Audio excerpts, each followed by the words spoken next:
is a stretch and strengthen and a little bit of cardio workout. So this is something we do all during rehearsal week. And I also use this as my gearing up to go on tour and kind of get my stamina up, get my flexibility back.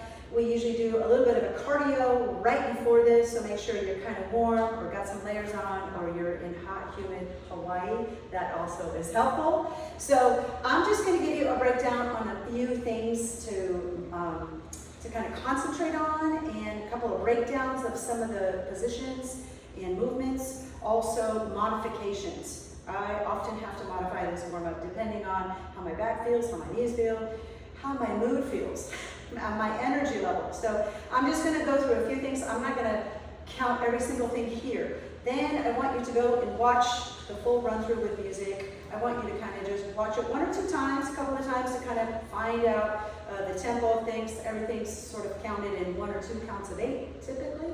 And then jump in and start drilling it. This should be your 5-day-a-week program. It's amazing. It's about 9 minutes or less. So not a huge commitment, but very, very effective and very, very transformative, right? So first thing we're going to do is we're going to do a flex of the hand and stretch the neck. And the reason why I like to do that is it's like an active stretch. So I really enjoy to have that active stretch. We do a couple of head rolls. We do some loops and twists.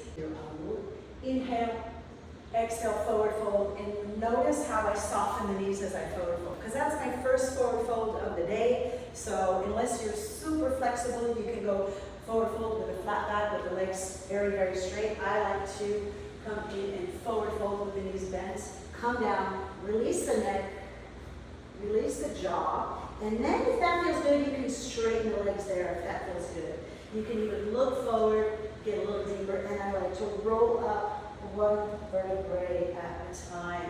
So I like to kind of just really get the spine moving, get that going a little bit. We're going to do a sway to the side and then a chest circle to the right. So we do it right and left. It's really easy to follow. We're going to just do those complete rib cage circles. So again, this is the warm-up. You want to start activating the muscles as well as practicing some of those movements. So right after that, we do another roll down. We just tuck and roll down, come on up, and then we're going to do our classic halo. So we're going to drill a halo to the left, to the right, and then we add the turn here. So don't forget, all these turns are on the turn tutorial, so I'm not going to spend too much time on that. So we do a halo turn, we do an arabesque. Make sure the arabesque little tip is to drop the shoulders down, extend here, and as you rise up, point the toes. So I always think of a line of energy between my fingertips and the toes that are lifted. So you can practice it flat-footed and rise up here. So pretty easy peasy stuff. Then we do what I call like an opposite halo. So we're going to walk with the other arm that's going to come and here. And then we do a turn with it and another turn here, right? Walk, walk, arabesque is our last one. And the last one we set up here. You'll notice that is the setup. So we do 3 of those and then we set up. And then we do a side stretch. Let me talk about that. Let me face the camera. So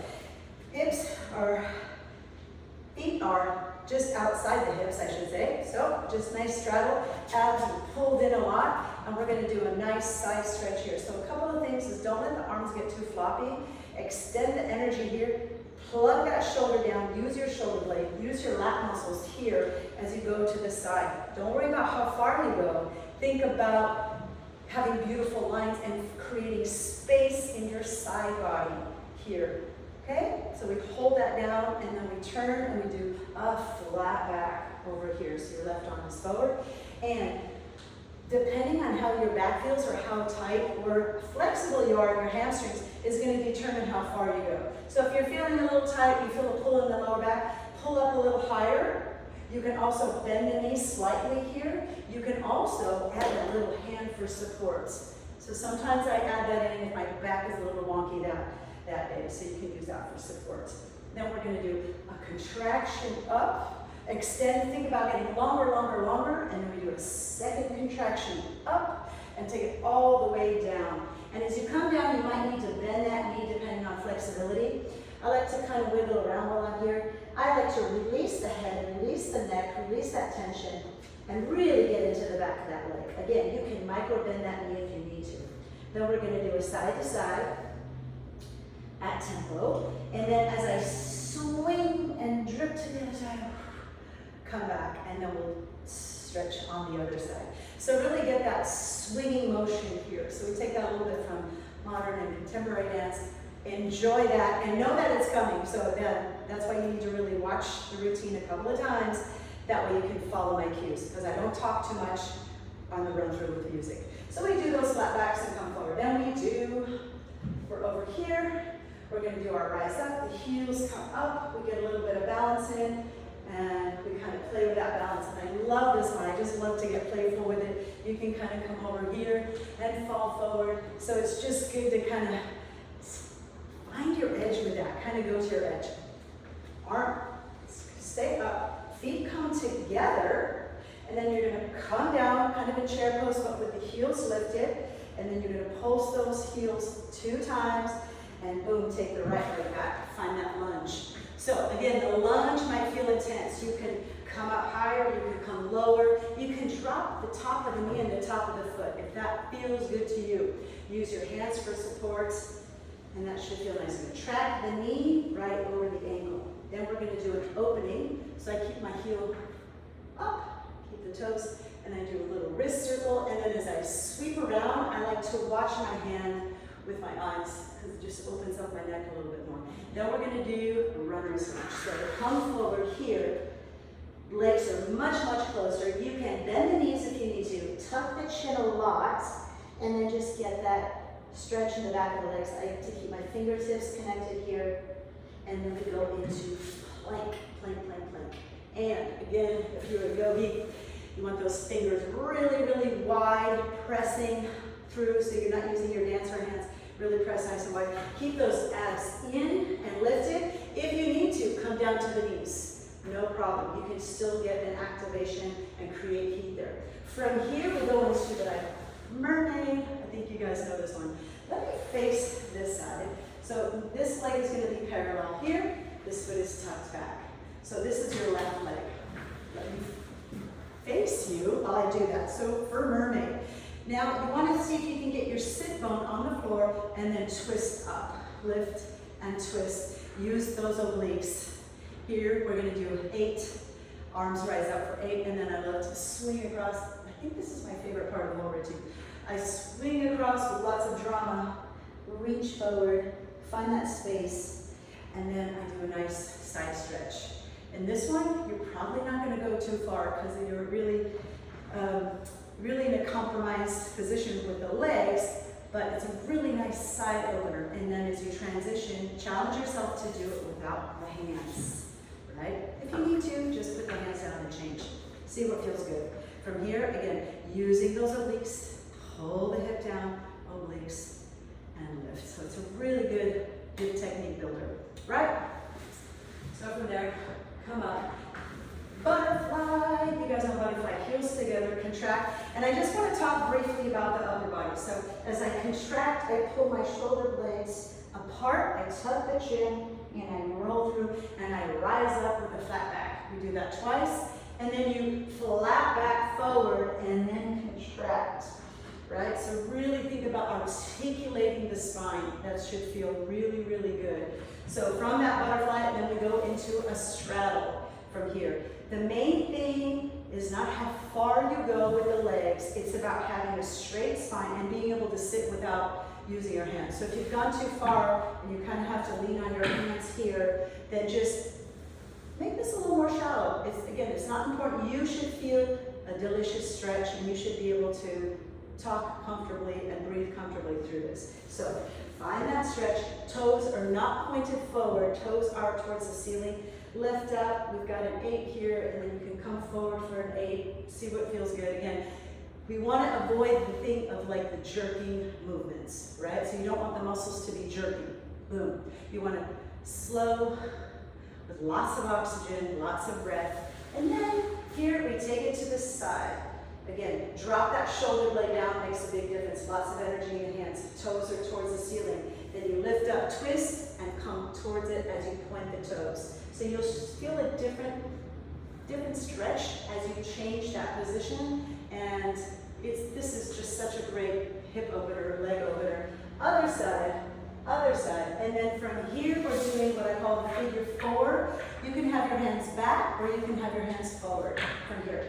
Flex the right foot, cross it over, and then push the knee away from you, right? So you push your knee, the knee is stabilized because the foot is flexed. So right here, you keep it nice and controlled, and then I do chest pulses here. And you're gonna feel that right here in your piriformis. We do those for a couple eights, and then I drop the knee at a gentle twist and just look up.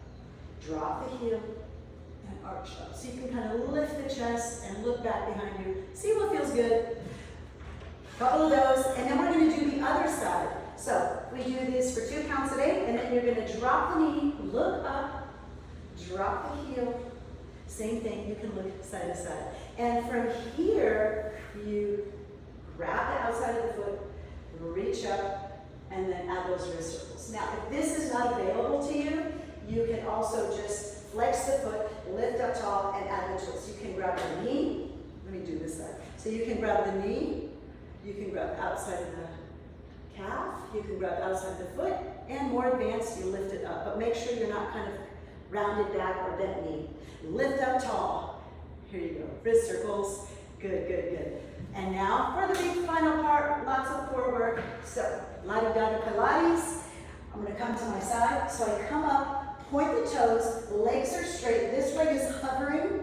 You see I'm not on the floor, I'm hovering here. And try to get those shoulder blades as high as you can. And then you're going to pulse for 2, pulse for 2. And it doesn't mean you're kind of like jerking the muscles. Remember we talked about that. So think about lifting and pulsing, lifting and pulsing. We do 8, and then we flex the foot for the next session. After that, we come up. Now this one can be pretty hard on the low back, so be really, really mindful and point the toes, and you're gonna do inner thigh, crisscross, crisscross, crisscross. Now notice the lower I go, the more I arch my back. So you have to really control your core. Really pull the belly button into the spine, pull your back towards the floor, and then if you can control it, you can go lower. The lower you go, the harder it is on the low back. So some days I just don't go that low. I'm not trying to hurt myself in the warm-up. Then we do a flexed, same thing version. So you can keep it high and still get a nice effect. And really, really think about those inner thighs pulling together. The legs are super straight there. And now for the grand finale, this is my favorite one. So the first one, we come up after our scissors, we come up into boat pose, lift up nice and tall. So a couple of versions here, let me show you some modifications. So the first version is just sitting here, maybe the toes are touching, right? You can have maybe one leg up and alternate, right? To get a little bit more balance. So both toes up, I like to hold here for my first 8, and then I open here for my second 8. And then we're going to go to the side. So you're really going to use your core, come back, you're going to lay on your side, and then you're going to arch and look back towards the fingertips. So you're kind of in the shape of a banana. And as you come back, use your core to come on out. Woo! That's really the challenging part. Use your hands if you need to. Let me just show you the perspective here when I'm down. So you see it's an arch back this way. So don't have to go that far. Make sure you're not laying on your belly. Make sure you're not laying on your back. So you're really balancing on the hip, using the core. Boom. And then curl up. And you might spin around a little bit. Do it. Same thing on the other side. So practice those a couple times slowly. Actually, let's practice it together. So let's just do a modified version. We're not going to do the whole counts. So we go from here, roll to the side, look back, arch back, relax the face, look at those fingertips, point those toes, legs are very, very straight, and notice the bottom leg is hovering. It is not on the floor. And then you can try up here. I'm going to hold up here, get my 8, use my core. If I need to, I can grab my legs. If I need to, I can drop the feet. Then up to the other side, back. And if you spill over, like me, just reset. Not a big deal. And look at those fingertips, and the toes are going back. Shaped like a banana. And then use the core, get some momentum, come on up. Get that core strength here. Woo, woo, woo. And this is going to be great. It's going to help you with turns, having that stability, having a strong core. And this type of work has really, I'll just say, it has really saved my career.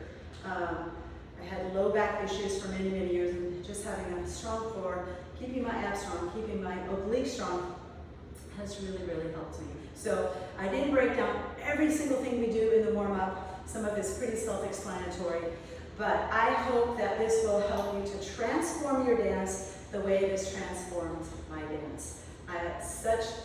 It's such an exciting thing to share, honestly. We've been doing this warm-up with BDE for some years now, and this is the first breakdown I've ever done of it. So it's really fun to really kind of dive deep and dissect it and talk about technique and modifications. So listen to your body and do it 5 days a week. Thank you so much. All right, let's get started with music.